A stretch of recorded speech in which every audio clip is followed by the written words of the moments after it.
Hi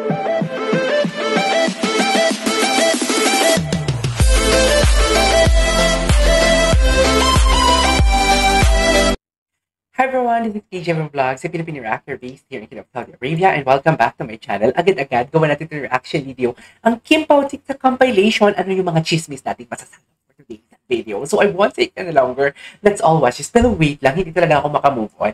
Hindi ko alam kung nagawa ko na ng reaction video yung kahapon, na ginawan ko din ng reaction video. Yung nag-I love you talaga, be. Nang natapos ako mag-edit at pinablish ko siya, tapos paulit-ulit ko siya talagang, paulit-ulit ko talaga tinitingnan yung video na yun. Binag, I love you talaga. Tapos ito pa yung chika. Pagkatapos mag-asabi, I love you, babe, si Kim nanghina si Kim na natawa na parang kinilig. So parang ano mo yun, di ba? Kung hindi, I don't know, hindi ko talaga mag-gets. Yun talaga na tapos. Kung hindi man I love you, babe, ang sinabi ni Pao doon, ano? At bakit ganun yung reaction ni Kim? Di ba? Yung tipo ng I love you, babe talaga siya. And yung about sa Tumblr pala, nag-share pala sila ng Tumblr. Hindi ko kasi alam yun. Or baka nakalimutan ko lang. Sa dami-dami pa naman ang ginagawa ko ng reaction video sa Kim Pao araw-araw. Feeling ko nakalimutan ko na. I don't know. Pero yun lang. Salamat sa mga nag-comment pala na sinabi nila na, yun pala yung alamat ng Tumblr. At ako naman, saan ako? Bakit hindi ko to alam? Chismosa ako, diba? Dapat alam ko to. Charis. So, I won't take any longer. Let's all watch this. Ano to? Pero ang champion last year, Ayon Kim! Mag-ano na naman sila. Sa October pa to, diba? Kayo ang may hawak ng titulo. Kung sino man ang magiging teammate ko this year, maghanda sila dahil mananalo ulit kami. Taray ni Kim. Manifest. Ang daming blessing nitong babae. Ano na naman? Ayan feeling ko pinipigilan niya dito si Teddy na magsalita about na naman kay Pao. Kaya ang kwento niya, tinan mo blessing lang yung binanggit pero lumapit na naman siya. Di ba usually, ang daming blessing nito, maraming salamat po. Di ba ganun dapat yun? Pero siya, parang pinatigil niya dito si Teddy.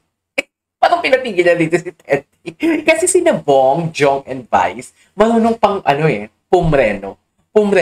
Kasi bakla yung ugali ni Jong and Bong So marunong sila magpreno kung hanggang saan ang kaya nilang i-spill the tea. Pero yung pag lalaki kasi Ogie, Alcacid, pag mga lalaki, alam mo yung dire-diretso yan. Hindi yan marunong magpigil ng joke. So baka makapag-spill the tea ito. Kaya feeling ko, kaya alam mo yung pinatigil ni Kim doon, kahit blessing lang, ang sinabi, ang daming blessing. Siguro sa isip ni Kim, ang daming nangyari at para sabihin siguro ni Teddy na, baka isip ni Kim, baka sabihin niya itong mga nangyayari sa buhay ko, sa personal life ko na hindi naman dapat i-spill. Ganun, kaya feeling ko lumapit siya doon kay Teddy. Yun lang. Yun yung analysis ko. Diba? Sino ba surprise guest mo? Diba? Tinutokso na naman siya. Tinutokso na naman siya. Sino sa tingin mo gusto mo makapartner? Gusto ko makapartner. Saan? Sa buhay? Ayan. Ayan na naman siya.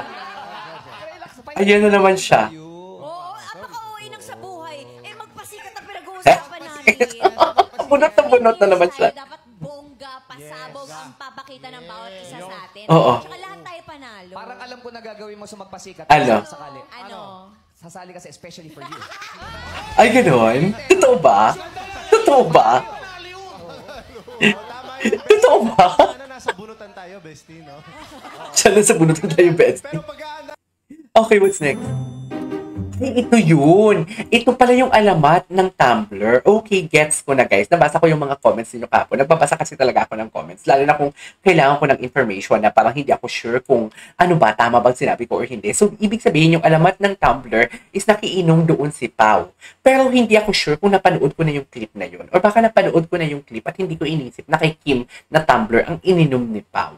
Diba? So, yun lang yung pasensya na kayo. Magkasakit tayo for the past few days. So, ngayon lang tayo naging okay talaga for today's video. Yung pagiging chismosa natin ngayon, umaandar na naman tayo. So, yeah, tuloy natin to. Ito pala yun. Ito pala yung alamat ng Tumblr. Okay. What's that? Nagpipilates na din si hindi naman pilates yung kay Paolo, no? Weightlifting yan yung kay Paolo for today's video, no? Pero I really love what do you call this? I really love the, parehas silang nakalambitin. Parang tayo din ng mga Kim-pop, nilalambitin tayo. Hindi po alam mo yung sa sobrang dilulo natin, nakalambitin na tayo for today's video.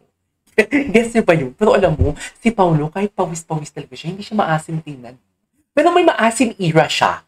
Yung hindi siya blooming. Basta yung tipong hindi talaga siya nakapag-ayos ng kanyang self. Lately na ulit umayo si Paulo, yung bumalik ang totoong Paulo Abilino.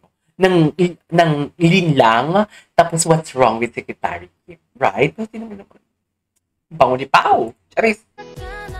Tsaka wait lang, hindi totoo na may girlfriend si Pao. Charis. Charis. Bango ni Pao. Taray, sige, maglabitin kayo for today's video. Deserve nyo yan. Charis. Parang baby talaga si Pao. Naiya si Pao. Naiya ka, Pao? Okay. Ay, ano to? Kim, smile ka, Pao. Pag ay, oo, isa din to. Isa din to. Kung may girlfriend si Pao, ito lang masasabi ko sa inyo. Kung may girlfriend si Pao, alam naman ninyo, guys. Ito talaga masasabi ko. Ito talaga inalalais ko. Kung may girlfriend man si Pao, kaso wala. Siniship sila, diba, together with Kim?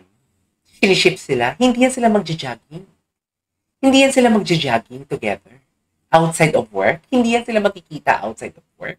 Hindi yan, dear. Kasi magsiselos ang girlfriend kung may girlfriend man talaga. Diba? Delikadesa na lang. Pero, ano nangyayari? Kaya rumored nga eh. Hindi nga totoo. Nasabi ko sa inyo, may kinakausap ako ngayon sa GMA. Charis. Charis lang. Kahit taga TV5, si Ren Escalo ba yun? Wala. Tsaka, girl, yung mga girlfriend ni Pao, before, parang hindi naman starlet. Diba? I don't know. Well, hindi ko naman ginajudge ha. Hindi ko naman ginajudge or whatnot. Pero walang girlfriend si Pao. Wag naman nating like, for example, kung galit tayo, huy, please lang ha, tayo mga Kim Pao, hindi tayo judge mo na. Like, kung may girlfriend man o boyfriend ang isa't isa sa kanila, aawayin natin. Walang ganun. Doon lang tayo sa totoo. Okay? Huwag nating i-bash or whatnot. Kasi wala namang kinalaman yun. Kawawa naman yung akusahan natin. Diba? Mag-accuse tayo na hindi naman totoo or i-curse natin. Walang ganun. Mabait tayo. Right? Anyways, tuloy natin. Tsaka hindi aarte si Pao ng ganito, no? Alam mo, nakikita natin yung kanilang kaaltihan eh. Umaalti talaga sila for today's video. Diba? Ang lambing-lambing ni Pao kay Kim na hindi naman dati ganito si Pao. So, bakit ini-issue na may girlfriend? Sino ba nag-i-issue na may girlfriend? Sino pang vlogger yun? Kasi meron daw eh. May nabasa akong vlogger yun kasi hindi ko mahanap. Hayaan na natin sila for the views lang yun. For the views lang yun. Hayaan mo sila dyan. Diba? Hindi aarte si Pao. Hindi aarte si Pao ng ganito kung may girlfriend siya, dear.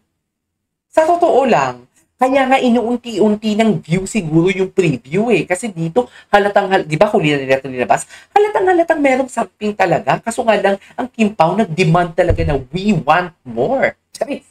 Kaya nilabas nila ang mga preview nila.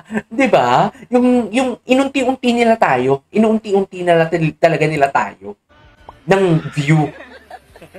Diba? Himlay kung himlay for today's video. What's next? Hello mga ka-warpa. Ay! Sa isang bago at exclusive Then confirm teacher Paulo Abilino papasok sa kanila. Ay nako, posible lang naman pala. Ay ano to, lakas mo Kim Chu, puro kang itlog na sa kalaban. Uy, ang daming tawang-tawa doon sa Adlaw Gabi, wala panty. Bakit pa kayo tawang-tawa doon? Ay, feeling ko matagal na to. Bago lang ba to? Ay, kusog kayo. Kusog kaayo.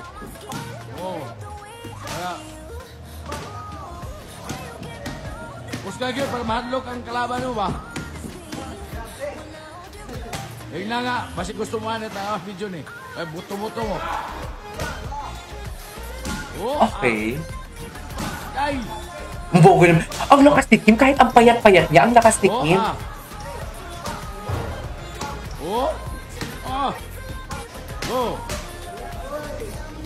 Ay, bongga. Oy! Aron mahadlok ang kalaban ba? Oh, kana, agay. Kana. Puro ng itlog, kalaban na. Kodog itlog. Uy, ang lakas ni Kim, no? Oh, agay. Ang lakas ni Kim, kahit alam mo yung payat siya. Anyways, dyan na lang muna tayo. There you go, sa for today's video. Gagawa pa ako ng isa, huwag kayo mag-alala. This is KJ Vlogs and see you on my next vlog. Bye!